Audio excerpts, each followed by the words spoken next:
Good morning and welcome to the Better Your Business Show. Here we discuss your most important business challenges and provide you with practical solutions to help you better your business. Absolutely.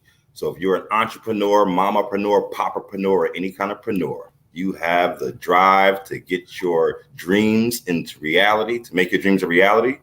But what you may not have are roadmap or step-by-step directions to help you realize your dream or your goal. And that's what we brought together this show. Yes, that's right. So whether you are joining us live or watching the replay, make sure you take your free business assessment at pillar5.com, and then you can join us live in our virtual studio where we can address your comments and concerns regarding your business throughout the show. Indeed. So I want to first say, so Carlton Hoskins, our grand co-host, is not going to be with us today. He's running around doing traveling actually right now. But I am super duper excited about the guest we have on today's show. This young man has me blown away since the first time we spoke. What are we going to talk about today other than the life cycle stages, Ms. Natalie? Absolutely. So today we're going marketing, and we have the pleasure of having Todd Social here with us, which I feel the same way. I don't know that I've ever met anybody in my life that views the world through that perspective. So it was extremely intriguing to me. I felt like just in the short amount of time we've been able to spend together that it's kind of changed the way that I look at things so much. And so I'm really excited to learn from him this morning. He has a very extensive background in marketing. Over 20 years experience. He did the primary marketing for Uber. He's done marketing for DoorDash. He's did marketing for President Obama's first campaign. He's done marketing for Oprah's investment banking firm. So he knows what he's doing. And yes, he is the guy that when you go to his house, his books are color coordinated, right? Awesome. I was like, yes, I love him. So Todd Social, bring him on the show. We are going to bring Todd Social on the show shortly. I want you guys to get ready, get your coffee, and we are going to be right back with Todd Social and marketing. Our goal is simple: to help you achieve the dream and vision you first had when you thought about starting a business. We're here to make growing your business less complicated. There are building blocks to build a sustainable business. We promise to seek them out and address them all. The Better Your Business Show starts now.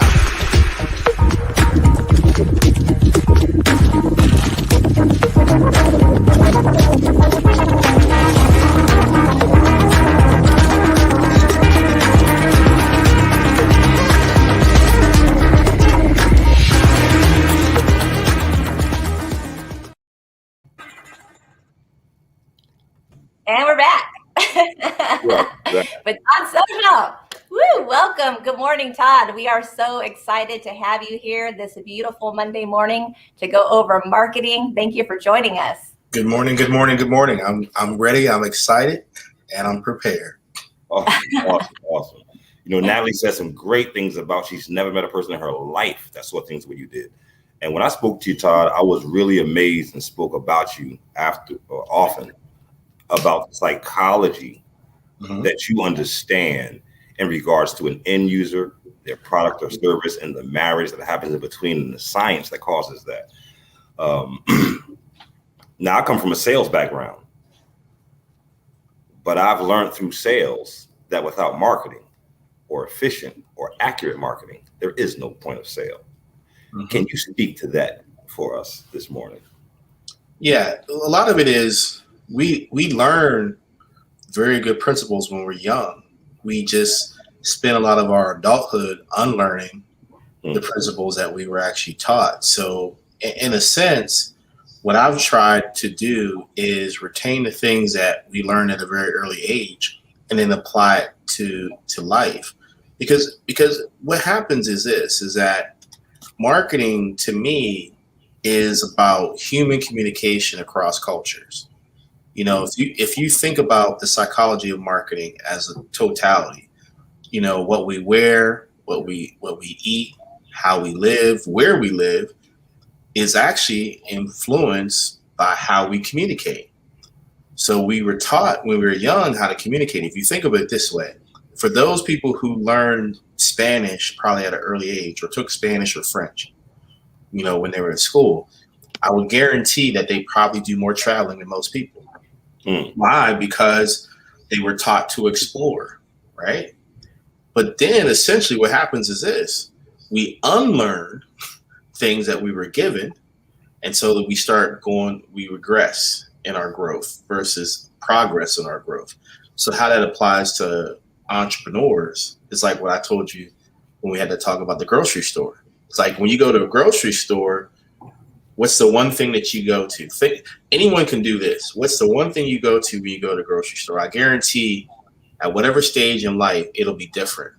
If you are, a mother with kids, you're depending on whether they're babies, right, or you're a soccer mom, there's certain aisles that you will hit. If you are, a person who works in, say, like construction or something like that, you're probably a big meat eater. You're going right to the deli section because you need your sandwiches.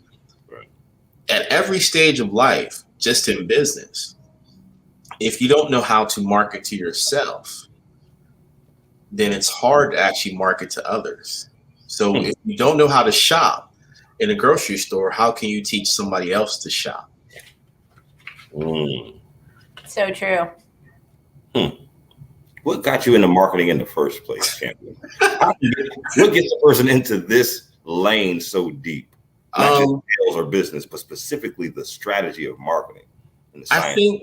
I think goes back to human communication, the desire to want to communicate to people. Like I do this as a bad habit, but it's actually a good habit. So I go to bookstores frequently, and a lot of people go to bookstores because there's a new bestseller that they're trying to grab, or a particular book they've been thinking about, or get a gift for someone per se, right? I go to a bookstore to learn about people.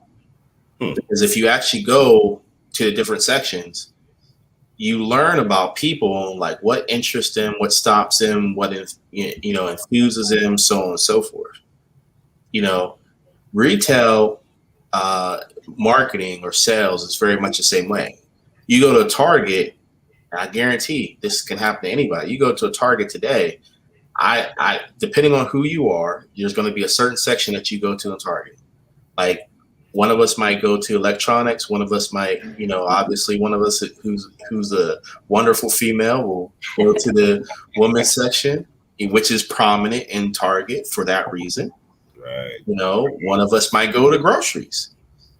Well, that's the totality of what marketing is. Marketing gives you this ability to communicate to humans across cultures, and discover things. So I'm a big researchaholic. So marketing made sense for me because I could do research, I could explore, I could create, I could do a lot of different things and not really be put in one pigeonhole and really get results from that.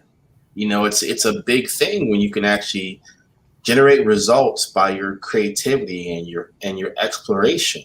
So I kind of fell into marketing though too. It was an accident. It wasn't like I don't think anyone wakes up and says they plan on being a marketer. Right. I'm pretty sure that because there's no DNA in school. There's no guidance counselor that says, hey, you can be a marketer, so on and so forth. It's more of it was an accident, but with purpose. I had a friend who was a retired athlete who was looking for someone to kind of help him with his new business venture, which was restaurants at the time. And so he reached in his bag and said, who do I know that can help me? Right. He kind of picked me because we grew up together. And he knew I always kind of thought differently because it was a restaurant venture. He was doing something different out of his comfort zone. So he needed somebody that thought differently. And he knew from growing up with me that I thought differently. So it was an accidental opportunity. But what I discovered in that accident was all the kind of skill sets and desires and focuses I could channel as one thing. So I didn't know that was actually marketing. I just figured out that was just stuff I was interested in or good at. But here's the thing about business. you don't have to be a great marketer to have great vision. You know, you can be a bad marketer, but have great vision. Because there's always going to be someone like me that you can connect with that can connect your vision. So I think the common mistake people make on social media is like, oh, if I don't got enough followers, I can't podcast, or I can't do this, I can't do that. You don't need the followers, you need the consistency. You need the courage and the consistency. And one thing that a librarian taught me a long time ago about books, which is why I always go back to them, you need a sense of curiosity. If you're curious, your courage will rise and you will be able to achieve your goal. But if you're not curious, then your vision will flatline. And so a lot of businesses, the reason why I love what you're doing, Tehran, I love, you know, the company so much is because you're telling people you need to actually place yourself at a foundation with these 5 pillars, right? You know, marketing is one lane. But if you know that that's not a lane that's for you, then you align yourself with someone like me that can help you amplify your overall vision. You know, you don't have to take away from that. So what really got me into marketing was the fact I get to have those conversations on a regular basis. Right. And that's how I kind of fell into other situations. Like I never expected to do marketing for a politician. It wasn't on my radar, but I fell into it because he was a friend of a friend of my friend who asked me to help him with his restaurants. And so it just became kind of like this wanderlust or marketing lust, I guess, because I was able to go from one to, you know, I've done so many different industries. Like, to me, a marketer is not somebody that you teach a niche to. It's somebody who is willing to research that niche and discover that niche and make it like it's their own. You know, you know, whether it's presidents or wineries or applications, I still apply the same exact marketing principles. It doesn't really change. What changes is the entity, you know, but everybody has to still have a foundational approach, you know, but if their foundation is cracked, going back to the pillars, then it's hard for them to actually evolve because it's really at their foundation. And then they chase marketing, you know, let me buy Facebook ads or let me do this to go viral. Going viral is not as easy as it seems, and it's not as simple as let me just jump on TikTok or Instagram. It's really a still foundational plan and a strategy. So can we elaborate on that a little bit? What would be, it's funny because I was actually talking about you to someone last night, and just a couple of the people that we've had on the show and the different dynamics and things that I've learned. And so what would be the most common mistake you see when it comes to people marketing? Like, I even look at myself and I think that I enjoy marketing. So I think I do it more than most people, but I look at mine and I think, wow, I haven't even really scratched the surface when people like we would, you know, have these opportunities to talk to people like yourself. So what would be the number one mistake that you see people doing? And then even the strength, you know, or just some tips in that regard, or even the foundation when you talk about that? The number one mistake is people don't have any strategy.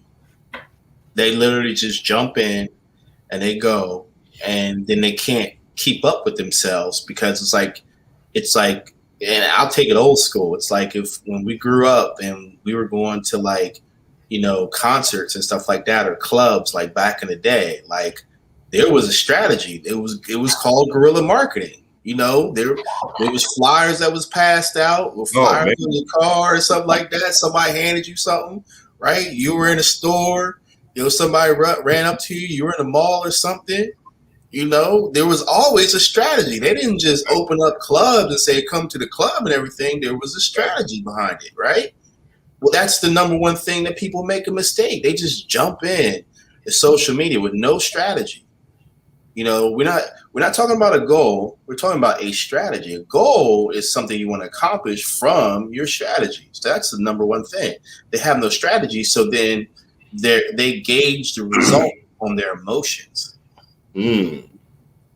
You know, this post doesn't go well, or I get on Facebook and I don't get any results, then it sucks. Versus, how about I have a strategy so it'll be decent? Right. You know, so it'll evolve. That's the number one thing that I see that happens. The secondary thing is consistency. Mm-hmm. You know, I do this a lot with a lot of my clients. Like, I'll gauge them based upon their amount of engagement versus mine.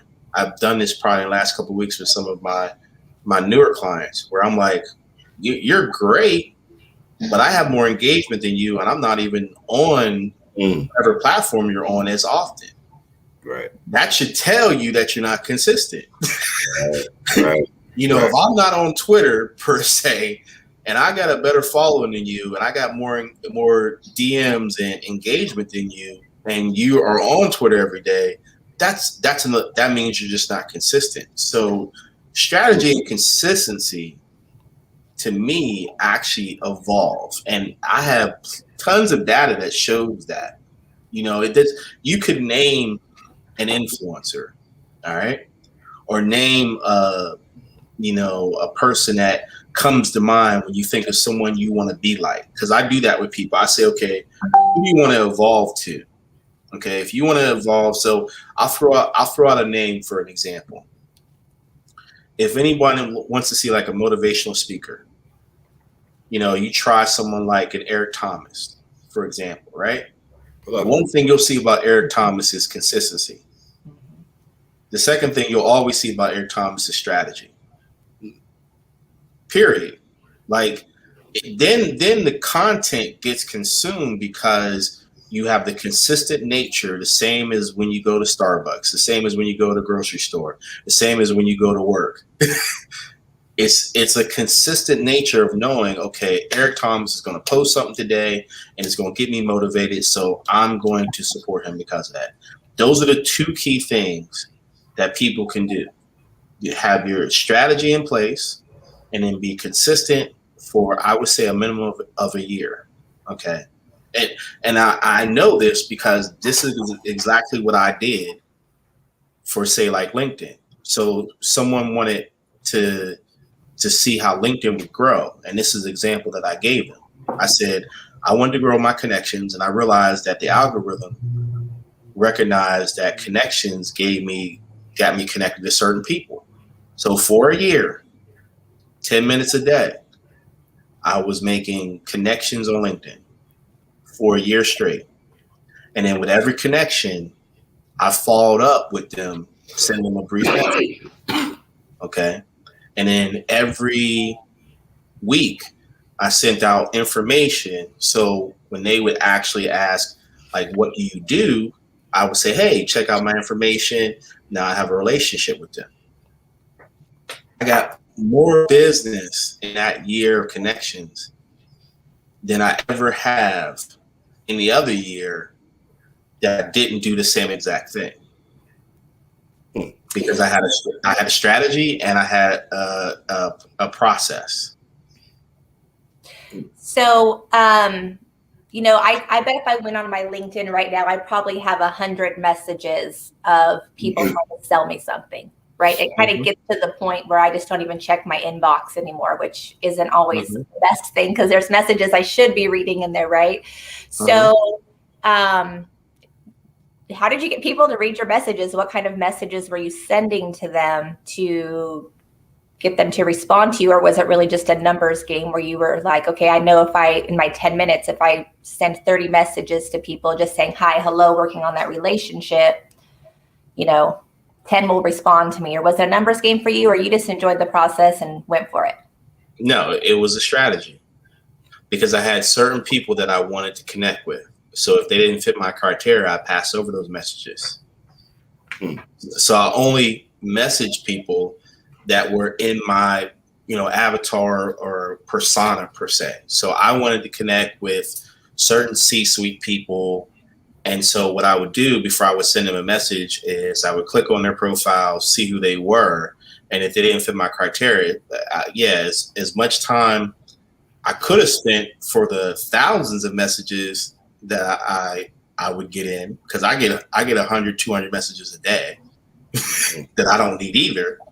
I literally go through and I pay attention to certain things, like what they say, because obviously, if someone's selling you something, especially if it's a third party kind of appointment setter or whatever, you can tell within the first sentence, what they're saying. The second thing is I pay attention to their profile. So if I don't see what I need to see on their profile, I just keep it going because I'm trying to connect with certain people. So that starts with a strategy. The 10 minutes was me saying until I started to see relative value, I didn't want to spend too much time on it. That's why I kept myself to 10 minutes versus I could have been on there for an hour. That's that gratification thing. Like, oh, I got 100 messages, man, I'm important. Right. Versus, no, I'm trying to create value for certain people within my strategy. That's why I always go back to strategy, because without a strategy, yes, you're right, Natalie. You'll get all these messages. You don't know where to start. And then you might say, okay, it's a numbers thing. No, it's not necessarily numbers. It's actually value add. So everyone that I thought would add value is who I message. Everybody else just got discarded. And I figured, and it'll happen. If you don't respond to them, eventually they won't stay in your inbox. You just got to keep going. You have to move forward with your own strategy and your own goal. And then those people, and this is where to me, the universe works. The universe will connect you with the right people. Because there's been times when I missed a few people, right? But guess what? If they see value in your profile, and this goes back to strategy, if your profile is made up correctly and they see value in your profile, they will message you again. I can probably say I've had at least 30, 40 people that have messaged me 2 and 3 times that weren't salespeople because they saw enough value in what I put in my profile that they said, or what I was doing, that they came back to me. Okay. Very interesting. You said a few key words, Todd. Avatar, numbers game, as Natalie was saying, and basically niching down, having strategy. Yeah. Coming from sales, it's always a numbers game. Yeah. You keep pitching, somebody will say yes. But if you're intentional, and you know who your avatar is, you can craft the message that they're requiring or desiring. Yeah. To cultivate that relationship, it seems as though what you're saying. How in the world does a person see marketing through your lens versus a person who says, I need Facebook ads? Great question. I'll pay somebody to be consistent. If I need consistency and to be there, I can just pay somebody about it. What makes that person different from a person who has such an understanding of marketing like yourself when they try to market? Because, well, it's paying for Facebook ads is like going to a casino. I mean, every one of us go to casino. That don't mean you walk home with no money. You are crushing some people right now. So, I mean, do you want to go to the casino or do you want to go to the mini market? Right. Because the difference is you get something out of mini market on a regular basis and it's always there for you. You go to casino, that don't mean you're going to win money. You can lose money. You could go through experiences. It's an emotional thing. And so what I said is, if you're okay with that emotion, that's fine. Have a lovely. I'm not for you. But if you are devoted to yourself, and I tell people to do this, I have clients do this. I say, look in the mirror and tell yourself that you're not devoted to yourself. Wow. And if you can say that to yourself, go ahead and do your Facebook ads. Go ahead and do your advertising, because you're basically saying you're not devoted to yourself. If you're willing to do that, willing to tell yourself that you're not devoted to yourself, there's a crack in the foundation. Mm-hmm. Wow. Now, if you switch that and say, I am devoted to myself, then you can be devoted to a strategy, Right. which is your foundation. The same way you devoted to a house, you know, you can be devoted to a strategy, and you can be devoted to consistency. So I tell them it's just like building a house. Do you want to be in a house? Or you want to be homeless? It's your choice, you know? And so that's the difference. Now, in terms of when they say, okay, I'm looking for results, okay, most people don't have a sense of what the analytics mean to know what a result is to begin with. So they choose what they can wrap their head around. Okay, they wrap their head around Facebook ads because it tells you a certain amount of clicks. But they don't understand that the impressions is which is very valuable to understand. It takes 1,000 impressions to get 1 click. So you might see a number, and a lot of younger marketers do this, and I don't fault them because they're being truthful, but at the same time, it's really upon observing what's important to you. So they'll say, okay, I got you 100,000 impressions. So they charge per the impression. So you pay for that value. That doesn't mean you got clicks. And that doesn't mean you got conversions, because the clicks is only a percentage of conversions. Right. So if you're not devoted to yourself, then that's what you do. Now, the key is this. If you're devoted to yourself and you have data, which means to me, you've spent time on your foundation to actually get yourself to a point where you understand what you're doing in terms of your engagement, then advertising is actually marketing. Because now you have a marketing strategy with your ads versus having an advertising strategy or advertising for your ads. That's the difference. So if you go 1 year doing what I'm doing or doing my instructions, then the next year when you want to do ads, guess what? You'll get results. And I'll tell you why. Every platform has one goal and one goal only: the amount of time that you actually spend on their platform. That is social networking 101. Right. As much as you think they care about you because you're a YouTuber or you on Twitch or you on Twitter, they care about one thing: how much time that you spend on the platform. So the only reward they give you is based upon your time. Okay. So if time on the platform is part of your strategy, then you look for the reward, because you can say to them. So when I go, for instance, to a platform, they know my background because I've beta tested with them. They know my background because I spent time. They can look at their algorithm. So if I ask something of them, it's a lot easier for them to give me a response because I've invested the time. Whereas a lot of people don't invest the time, but they want results. You know, they jump on Facebook today and they want results tomorrow.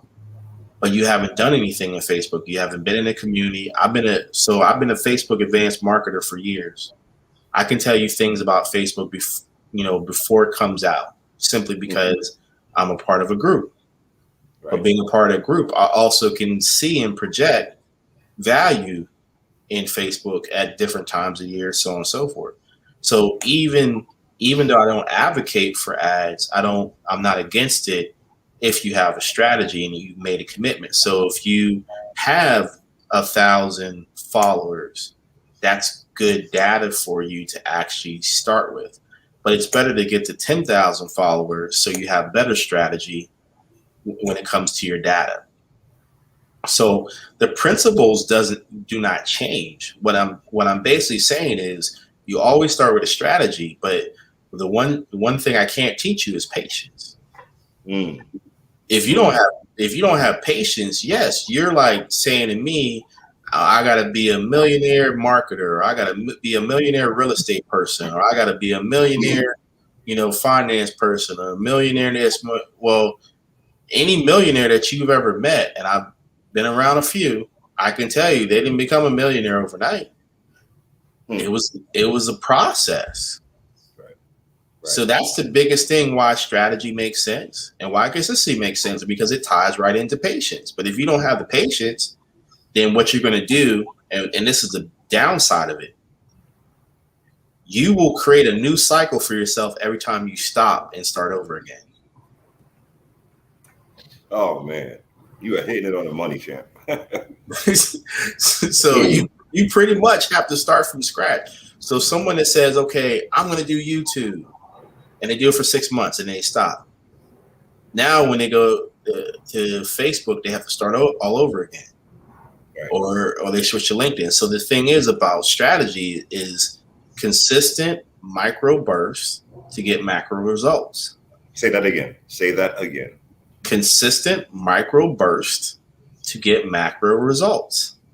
Indeed. Awesome. Wow, man, you just keep hitting them. The journey. So I didn't realize how much I would fall in love with data and why, right? Not that I like reading a bunch of ones and zeros and all of that stuff. Yep. But like you're saying, we realize that the idea is good. Yep. Once you release the idea, the market starts telling you how to refine your idea or whether your idea was good or not. But you have to not only be in love with the journey that it takes, you have to be in love with the process of gathering the data in order to implement what's necessary. Yep. And so you're saying things that I couldn't articulate. I'm only following up with what you said.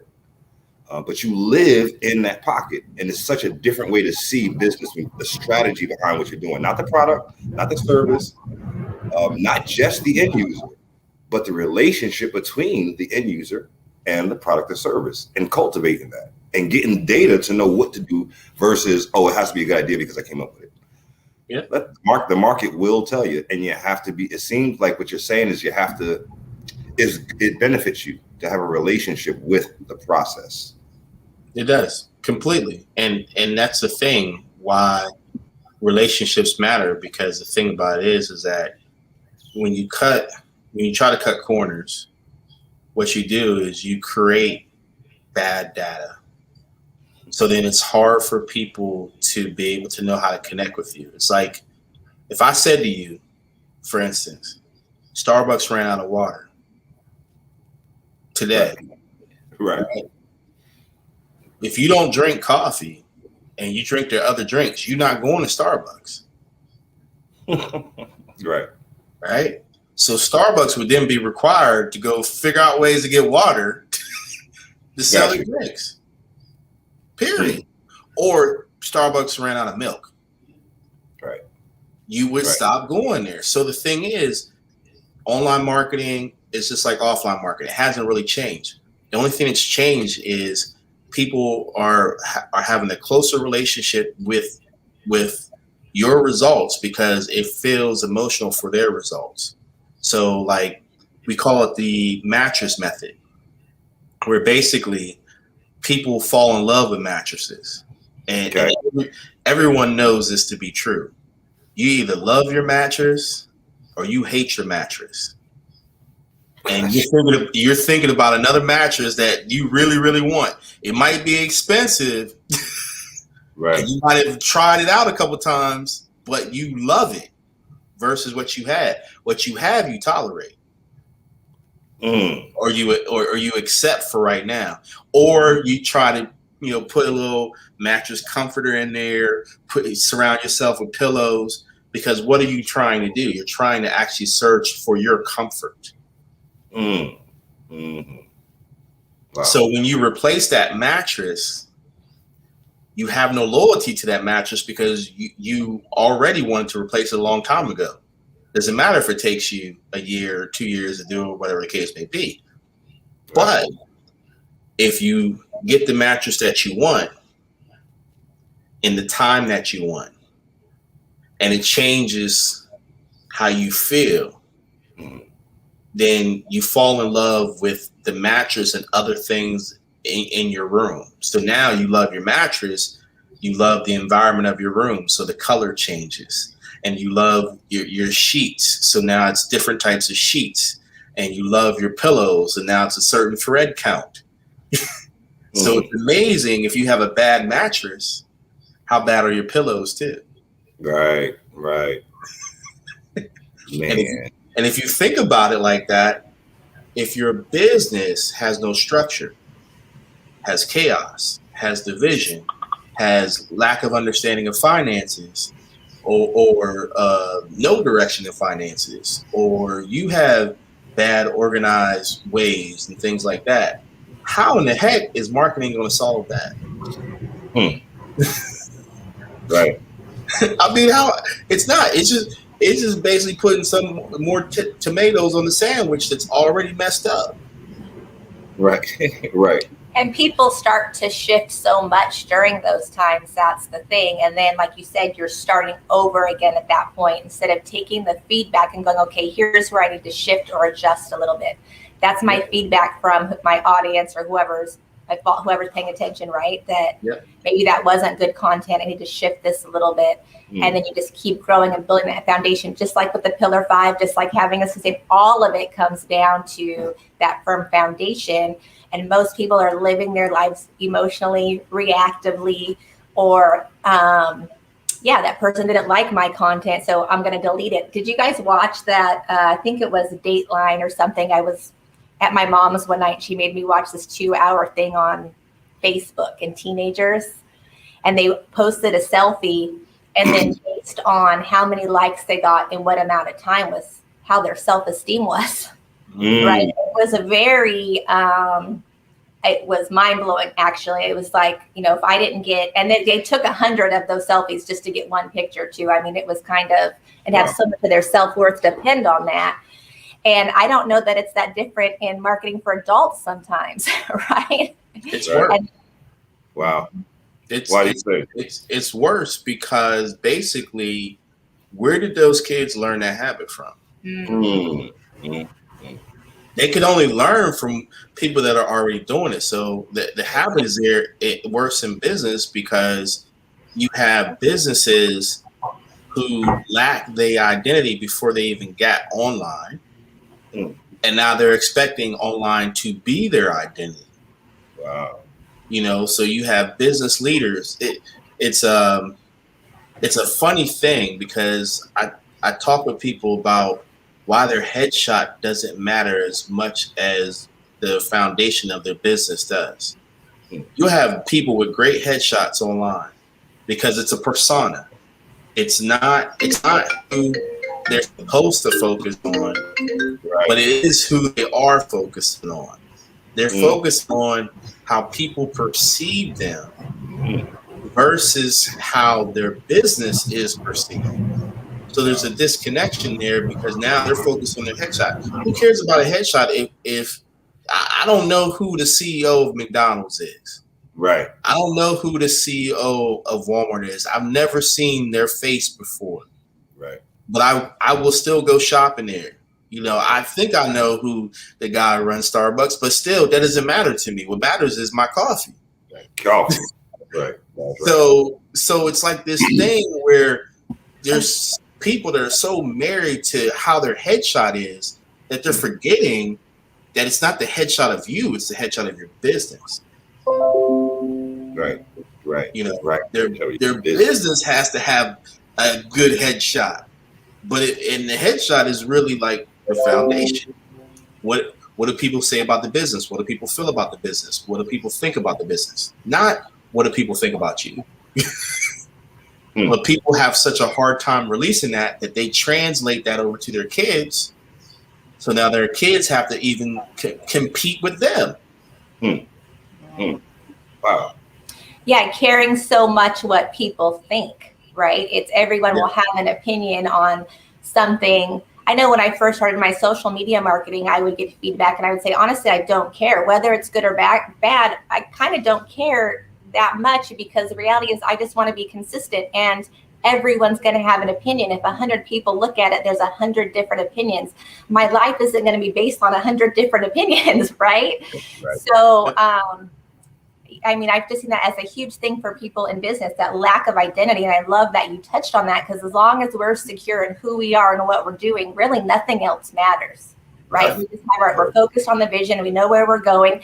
Everything will conspire to come together the way that it's supposed to. And I didn't realize how, as we're talking about marketing, it's the same foundation as business, and in everything in life, it starts with consistency, structure, foundation. You grow, you evolve from there. I just never looked at it from that perspective before.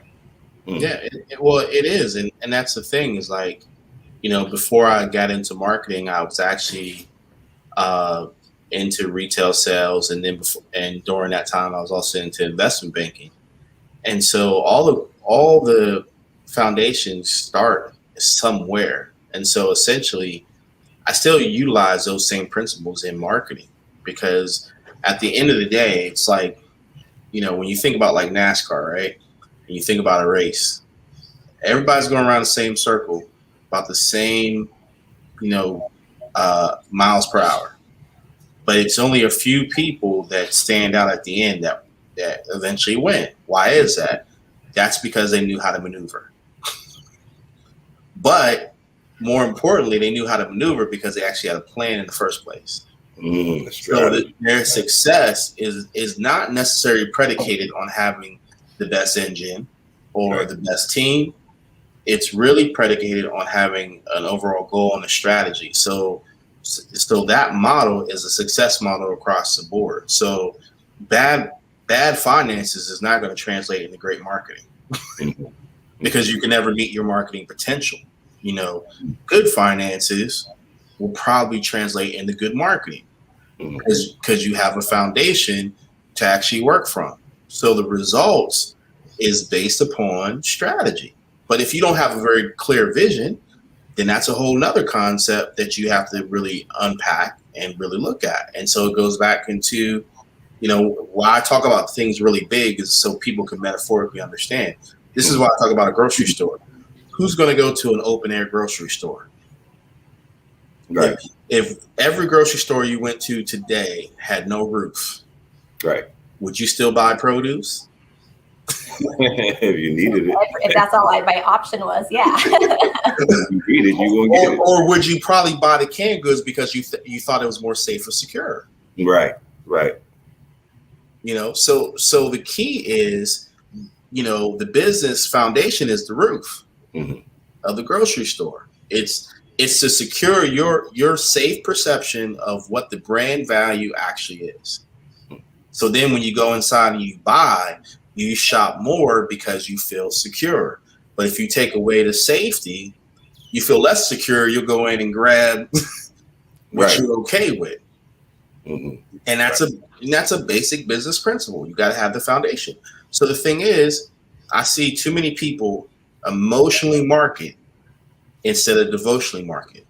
They're emotional because whatever they didn't get in their life, whatever they didn't get in their finances, whatever, you know, they don't have going successfully, they try to change the results in their marketing. They market their persona before they market their movement or their growth. Okay. Instead of devotionally being devoted to their cause, devoted to their mission, devoted to what they're into, and sharing that with people so people can connect with what they're devoted to. So then the results of that is champion the same thing that you're devoted to. So I love, you know, the business because I have a love for what the business goal is, what the business vision is. So I market for businesses I love or market for people that I love because they love themselves and love their vision enough that it emotes that it devotes that love out of me of my craft dedicated to their passion. Awesome, man. I love it. And we have Mr. Soto on with us this morning, which is pretty cool. Thanks for being here. And so Jaime has and correct me if I'm wrong, I'm curious if you have any questions, drop it in the chat if you do, because he's in the mortgage industry. I don't know if he has his own company, but then he's also has a marketing company, I believe, of like branding apparel and stuff like that. So he's loving your content here this morning. I don't know if you can see his comments. Indeed. It's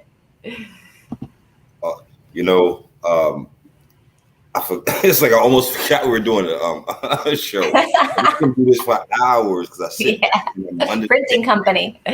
I'm understanding why so many businesses fail. Mm-hmm. I'm understanding why it's so consistent. I'm understanding why I was born in Jersey. I come from such a state of hustlers.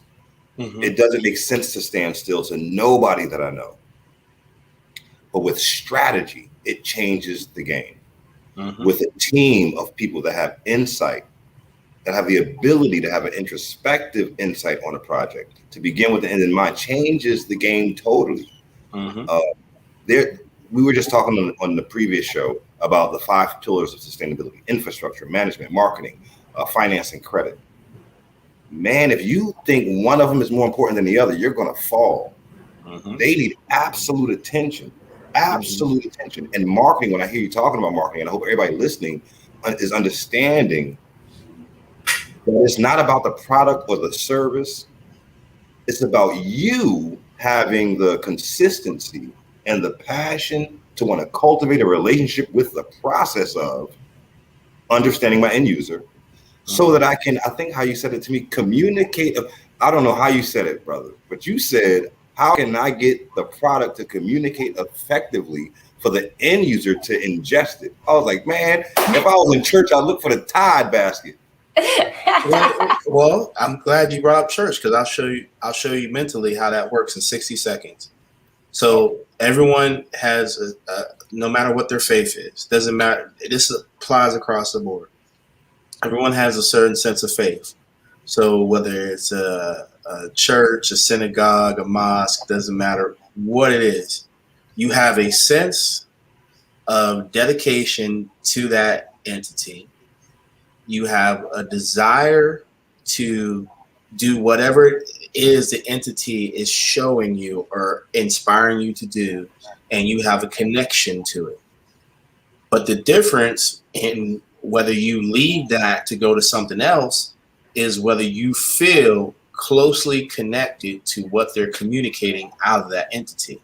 So people leave churches because they don't feel closely connected with the pastor or the message of the church. People leave synagogues because there's something that's happened within the synagogue that did not sit well with who they are as a person. People leave mosques because people are not doing the mission of what the mosque is supposed to be, not just in their time of prayer, but also in their community. You know? So essentially in business, if you're not doing the 5 pillars, even if you're doing one, your customer cannot connect with you because they can't figure out why you're not, a full brand to them. You're just part of a vision. So it's like, I see that you market yourself, but who are you really? I see that you offer this, but what is it really? Right. So now, instead of them stopping to ask questions and starting to consume it, they ask more questions, and then you start to question yourself. So essentially, you've lost your identity because you lack either the vision or your mission or your purpose, or connected with the hard parts, the hard conversations that you got to have with yourself that are not marketing. They're actually conversations of business framework. You and your business framework. Yep. Honest. Yep. Wow. The interest. And that framework is everything. Everything. Absolutely. Absolutely. Yep. Wow. Todd, I beseech you to come back to this show. You're Really, stuck with us, Todd. I'm trying to tell you, because it's just so much it's such a deep dive that's needed. There's so many moving parts, not only to industries, no matter what they are, but to as Lance T. Walker from Skyvault. He wrote a book called The Ambassador. The Ambassador. Oh man, I'm killing his book right now. Something ambassadors, man, but he said it's all about the technology of you. Mm-hmm. Learning the technology of you. What makes you tick? Mm-hmm. This translates into what makes your product or service tick and how you can communicate it. But we have to really have a true desire to find out, not do I look good in a white hat and white shirt? How do I look, period? And am I okay with that? And once I'm okay with it, like Natalie, you were saying earlier, once I don't care about the likes, once I know that my product or service supersedes my friends or people who are going to actually say they like it, then I could be about my mission. I could be about my business. And we got to be, as entrepreneurs at least, we got to be about our business, man. It's okay to have friends. It's much better to have legacy. It's much better to solve problems and to be effective as we coexist with each other. You know, Todd, I'm gonna name my next child Todd. Boy or girl, don't matter. I really appreciate it. I want social in the name. The whole thing. Like well, perfect. I'm a social engineer. That's why That's I right. use Todd Social, because I look at everything from an engineering framework, but how people actually connect, collaborate, and communicate socially. That's just essential. It's an innate thing, and essentially you cannot change that as much as you want to. But the amazing thing happens is when you don't have that, is understanding how people connect or collaborate socially.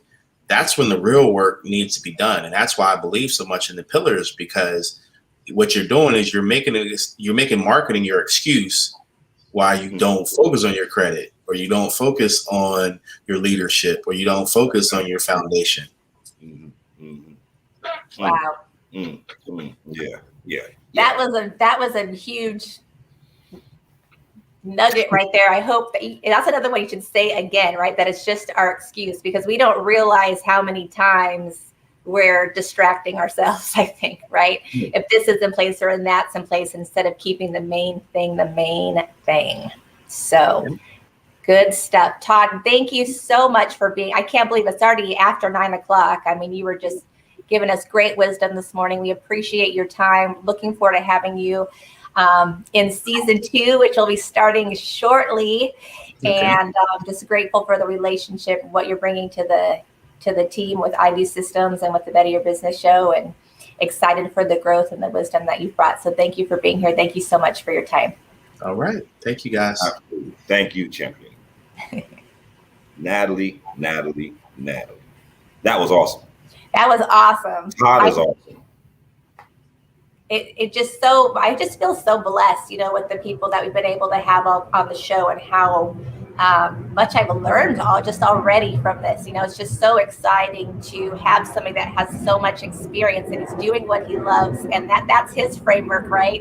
And right. You get into that world, and it changes yours.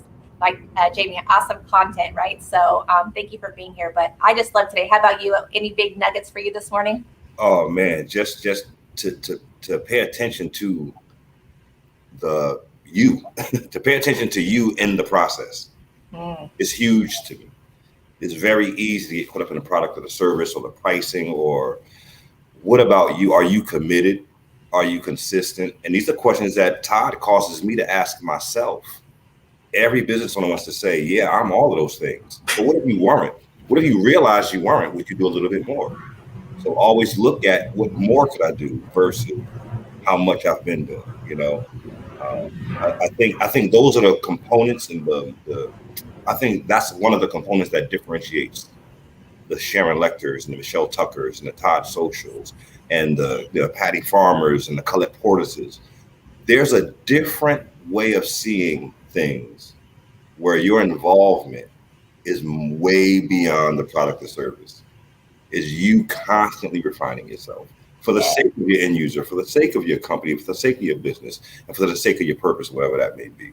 Yes, sake of the purpose. Yes, indeed. Yes. Awesome. All right. So we will see you guys next Monday, 8 a.m. Pacific Standard Time, 11 a.m. What is that, Central Time? Tehran's time. 10 a.m. Eastern, my time. Yeah, East Coast, baby. East Coast. We'll see you then, everybody. Have a great week. Do something today to better your business. We'll see you soon. Stay tuned. Absolutely. Our goal is simple: to help you achieve the dream and vision you first had when you thought about starting a business. We're here to make growing your business less complicated. There are building blocks to build a sustainable business. We promise to seek them out and address them all. The Better Your Business Show starts now.